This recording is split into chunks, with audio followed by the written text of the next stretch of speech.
रवि हमेशा से ही एक क्यूरियस लड़का था। उसकी आंखों में हमेशा एक चमक होती थी जब भी वह कुछ नया और रोमांचक सुनता था। उसे अपने दादाजी की कहानियां सुनना बहुत पसंद था।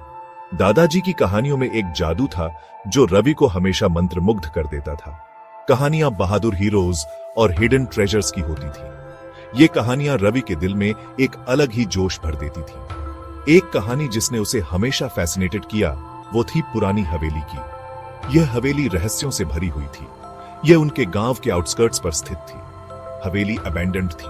यह जगह हमेशा धुंध से घिरी रहती थी जो इसे और भी डरावना बना देती थी। लोगों का कहना था कि यह हॉन्टेड है। हवेली के बारे में कई डरावनी कहानियां प्रचलित थीं। हवेली एक सीक्रेट रखती थी। यह सीक्रेट क्या था यह कोई नहीं जानता था। यह एक ट्रेजर था जो इसकी क्रम्बलिंग वॉल्स में कहीं छिपा हुआ था। यह ट्रेजर किसका था और क्यों छिपाया गया था यह भी एक रहस्य था। उसे ढूंढने की किसी की हिम्मत नहीं होती थी। लोग हवेली के पास जाने से भी डरते थे। अननोन का डर बहुत स्ट्रांग था। लोग हवेली के पास जाने से कतराते थे। कुछ विलेजर्स ने अजीब लाइट्स देखने का दावा किया था। ये लाइट्स रात के अंधेरे में और भी भयानक लगती थी। उन्होंने रात में हवेली से ईरी साउंड सुने थे। रवि इंट्रिग्ड था। वह इन साउंड्स के पीछे की सच्चाई जानना चाहता था। वह हवेली के मिस्ट्रीज के पीछे की सच्चाई जानना चाहता था। उसे यह जानने की तीव्र इच्छा थी कि क्या सच में कोई ट्रेजर था। क्या सच में कोई ट्रेजर था? क्या यह ट्रेजर उसकी कल्पना से भी अधिक अद्भुत हो सकता था? क्या भूतों की कहानियां सच थीं? क्या हवेली में सच में भूत रहते थे? वह पता लगाने के लिए डिटरमिन्ड था। उसने ठान लिया था कि वह इस रहस्य को सुलझा कर ही रहेगा। हवेली की विस्पर्स उसे बुला रही थी। ये विस्पर्स उसे रात में सोने नहीं देती थी। वह उन्हें इग्नोर नहीं कर सकता था। उसे ऐसा लगता था कि हवेली उसे अपनी ओर खींच रही है। रवि जानता था कि वह ये अकेले नहीं कर सकता। उसे मदद चाहिए थी। उसे अपने दोस्तों की जरूरत थी। उसने अपने दो बेस्ट फ्रेंड्स आकाश और सौरभ से बात करने का फैसला किया। वे दोनों भी रोमांचक कहानियों के शौकीन थे। वे अपने करेज और लॉयल्टी के लिए जाने जाते थे। वे हमेशा एक दूसरे के साथ खड़े रहते थे। वे इस एडवेंचर के लिए परफेक्ट कंपेनियंस होंगे। तीनों ने मिलकर इस रहस्य को सुलझाने का निश्चय किया। आकाश एक स्केप्टिक था। उसने भूतों और ट्रेजर्स के विचार का मजाक उड़ाया। सौरभ मोर ओपन माइंडेड था। वह अननोन के थ्रिल की ओर अट्रैक्टेड था। रवि जानता था कि उसे उन्हें कन्विंस करना होगा। उसने सुनी हुई कहानियां शेयर की। उसने पैशन और एक्साइटमेंट के साथ बात की। रवि ने उन्हें उनके बचपन के ड्रीम्स याद दिलाए। उन्होंने एडवेंचर और डिस्कवरी के सपने देखे थे। उसने तर्क दिया कि यह उनके उस सपने को जीने का चांस था। बहुत पर्सुएशन के बाद आकाश और सौरभ अग्री हुए। वे इस डेयरिंग एडवेंचर पर रवि के साथ जाने के लिए तैयार थे। तीनों दोस्तों ने अगले दिन मिलने का फैसला किया। वे अपने एक्सपेडिशन की प्लान करेंगे। वे जानते थे कि यह आसान नहीं होगा। हवेली फियर और अनसर्टेनिटी में डूबी हुई थी, लेकिन ट्रेजर का अल्यूर और अननोन का थ्रिल रेजिस्ट करने के लिए बहुत स्ट्रांग थे। वे हॉन्टेड हवेली के पीछे की सच्चाई अनकवर करने के लिए डिटरमिन्ड थे। वे अपने फियर्स का सामना करेंगे। अगले दिन तीनों गांव के किनारे पर मिले। वे अपने साथ कुछ एसेंशियल आइटम्स लाए थे। उनके पास एक स्टडी रोप, फ्लैशलाइट्स, एक फर्स्ट एड किट और एक मैप था। मैप पुराना और फेडेड था। यह जनरेशन से चला आ रहा था। यह सपोजिडली हवेली के हिडन ट्रेजर का रास्ता दिखाता था। आकाश मैप की ऑथेंटिसिटी को लेकर स्केप्टिकल था। सौरभ हमेशा की तरह ऑप्टिमिस्ट मानता था कि इसमें उनकी सक्सेस की है। रवि ने अपने अनवेवरिंग डिटर्मिनेशन के साथ अपने दोस्तों से उस पर ट्रस्ट करने का आग्रह किया। वे इतनी दूर आ गए थे, वे अब वापस नहीं जाएंगे। अपने टूल्स के साथ और फियर और एक्साइटमेंट के मिक्स से धड़कते दिलों के साथ वे हवेली की ओर चल पड़े। सूरज ढलने लगा था। इसने उनके रास्ते पर लंबी शैडोज डाली। जैसे जैसे वे अपनी डेस्टिनेशन के पास पहुंचे, हवा हैवी हो गई। उन्होंने अपनी स्पाइन्स में एक चिल रन होते हुए महसूस किया। हवेली उनके सामने थी। उसका सिलुएट ट्वाइलाइट स्काई के अगेंस्ट एक मेनेसिंग फिगर था। सेक्शन 4, हवेली का साया।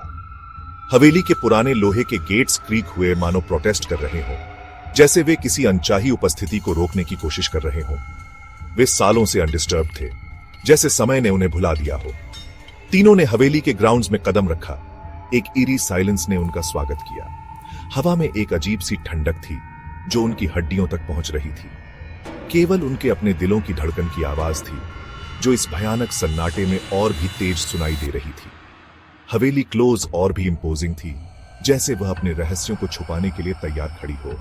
इसकी वॉल्स क्रीपिंग वाइन्स से ढकी हुई थीं, जो हवेली की पुरानी और निग्लेक्टेड स्थिति को दर्शा रही थी। विंडोज बोर्डेड अप थे, जैसे वेकेंट आइज डार्कनेस में बाहर घूर रहे हों, मानो वे किसी भयानक घटना के गवाह रहे हों। वे अनसीन आइज का वेट अपने ऊपर महसूस कर सकते थे, जैसे कोई छुपकर उन्हें देख रहा हो। पत्तों की हर रस्टल, फ्लोरबोर्ड्स की हर क्रीक उनकी स्पाइन्स में शिवर्स भेजती थी। हर आवाज उन्हें और भी सतर्क बना रही थी। उन्होंने आगे बढ़ना जारी रखा। उनकी फ्लैशलाइट्स डार्कनेस को काट रही थीं, लेकिन हर कदम के साथ डर और भी बढ़ता जा रहा था। हवेली के अंदर की हवा डिके और डस्ट की स्मेल से थिक थी, जैसे समय ने यहाँ अपनी छाप छोड़ दी हो। हर कॉर्नर से कॉबवेब्स लटके हुए थे, जो इस जगह की पुरानी और अबैंडन्ड स्थिति को दर्शा रहे थे। साइलेंस केवल उनके अपने फुटस्टेप्स की आवाज से टूटती थी, जो इस भयानक माहौल में और भी गूंज रही थी। वे मेन हॉल में पहुंचे, जहां की भव्यता अब डिके और निग्लेक्ट के कारण फेडेड हो चुकी थी। उन्होंने अपर फ्लोर्स तक जाने वाली एक ग्रैंड स्टेयरकेस देखी, जो अब भी अपनी पुरानी शान को दर्शा रही थी, लेकिन उस पर डस्ट और कॉबवेब्स की परतें चढ़ चुकी थी। एक चिल विंड हॉल से गुजरती हुई प्रतीत हुई, उनकी फ्लैशलाइट्स को बुझाकर उन्हें डार्कनेस में डाल दिया। यह हवा जैसे किसी अदृश्य शक्ति की उपस्थिति का संकेत दे रही थी। पैनिक ने उन्हें कंज्यूम करने की धमकी दी, लेकिन उन्होंने अपने डर पर काबू पाने की कोशिश की और आगे बढ़ने का निर्णय लिया। सेक्शन 5, सीक्रेट डोर की रिडल। जैसे ही उन्होंने अपनी फ्लैशलाइट्स को रिलाइट करने के लिए फंबल्ड किया, उन्होंने कुछ स्ट्रेंज देखा। ग्रैंड स्टेयरकेस के पीछे से एक फेंट ग्लो निकल रही थी। रिन्यूड डिटर्मिनेशन के साथ वे लाइट की ओर बढ़े। उन्होंने स्टेयरकेस के पीछे छिपा एक छोटा सा वुडन डोर खोजा। यह सालों की डस्ट और कॉबवेब्स से कंसील था। डोर पर उन्होंने लकड़ी में कार्व्ड एक riddle pi. 4 treasures I require to quench my eternal fire. Find them and the path shall clear, but beware, danger lurks near. Ravi, Akash और सौरभ ने एक दूसरे को देखा। उनकी आंखें फियर और एक्साइटमेंट के मिक्सचर से वाइट थीं। वे जानते थे कि वे किसी सिग्निफिकेंट चीज पर ठोकर खा गए हैं। रिडल हवेली के सीक्रेट्स को अनलॉक करने की की थी। उन्हें 4 treasures ढूंढने थे, लेकिन वे ये ट्रेजर्स कहां पाएंगे? और इस हॉन्टेड जगह में कौन से डेंजर्स उनका इंतजार कर रहे थे? उन्होंने एक डीप ब्रेथ ली और आगे आने वाले चैलेंजेस के लिए खुद को ब्रेस किया। एडवेंचर अभी शुरू हुआ था। सेक्शन 6, वेल से विस्पर्स। उन्होंने अलग होकर क्लूज खोजने का फैसला किया। आकाश हमेशा की तरह प्रैग्मेटिस्ट वॉल्स की जांच करने लगा। उसने किसी हिडन मैकेनिज्म्स या लूस ब्रिक्स की तलाश की। सौरभ मिस्टिकल की ओर अट्रैक्टेड हवेली के कोर्टयार्ड में पुराने सूखे हुए वेल की ओर चला गया। जैसे ही सौरभ ने वेल में झांका, उसने एक वॉइस सुनी। यह एक सॉफ्ट मॉर्नफुल विस्पर थी, जो विंड पर कैरिड हो रही थी। हेल्प मी, ऐसा लग रहा था जैसे कह रही हो। उसने अपने दोस्तों को पुकारा। उसकी आवाज थोड़ी ट्रेंबल कर रही थी। वे वेल के पास पहुंचे और ध्यान से सुना। विस्पर फिर आई, इस बार थोड़ी स्ट्रॉन्गर। Find my locket. इसने सांस ली। रवि ने अपनी स्पाइन में एक कोल्ड शिवर रन होते हुए महसूस किया। यह कोई ऑर्डिनरी जगह नहीं थी। हवेली अनसीन फोर्सेस से अलाइव थी। उन्होंने वेल की इन्वेस्टिगेट करने का फैसला किया। उन्होंने आकाश को अपने साथ लाई गई रोप से नीचे उतारा। एक इटर्निटी की तरह लगने के बाद आकाश चिल्लाया। उसने कुछ पाया था। सेक्शन 7, विच की टेल। यह कहानी एक पुरानी हवेली की है, जो रहस्यों और भूतों से भरी हुई है। आकाश वेल से बाहर आया। उसका चेहरा पेल था। उसकी आंखों में डर और कंफ्यूजन साफ झलक रहा था। उसने अपने हाथ में एक सिल्वर लॉकेट पकड़ा हुआ था। यह लॉकेट बहुत पुराना और रहस्यमय लग रहा था। जैसे ही उसने लॉकेट को छुआ, हवेली साई करने लगी।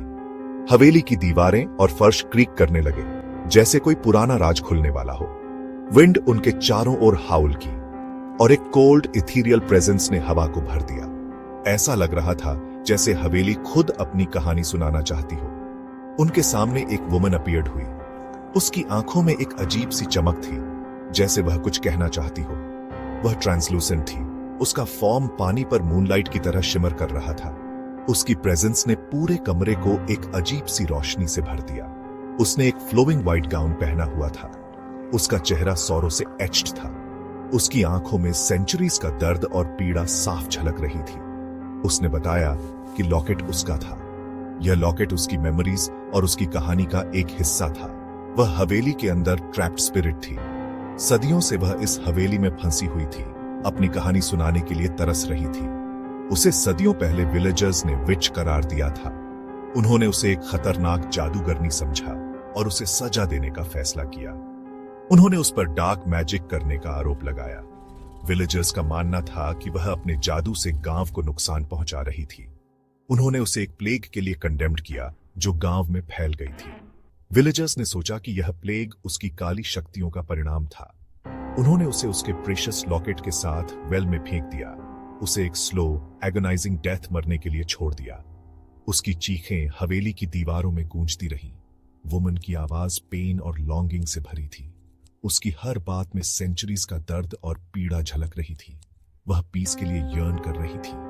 उसकी आत्मा को शांति की तलाश थी जो उसे सदियों से नहीं मिली थी। उसने बताया कि जिस ट्रेजर की सबको तलाश थी वह गोल्ड या जूल्स नहीं बल्कि उसकी स्टोरी थी, उसकी इनोसेंस की ट्रूथ। यह ट्रेजर उसकी सच्चाई को दुनिया के सामने लाने का एक माध्यम था। लॉकेट में अन्य 3 आइटम्स को अनलॉक करने की थी। यह आइटम्स उसकी कहानी के महत्वपूर्ण हिस्से थे। ये आइटम्स हवेली के अंदर छिपे हुए दुनिया के सामने उसकी स्टोरी रिवील करेंगे। उसकी कहानी को जानने के बाद ही उसकी आत्मा को शांति मिल सकेगी।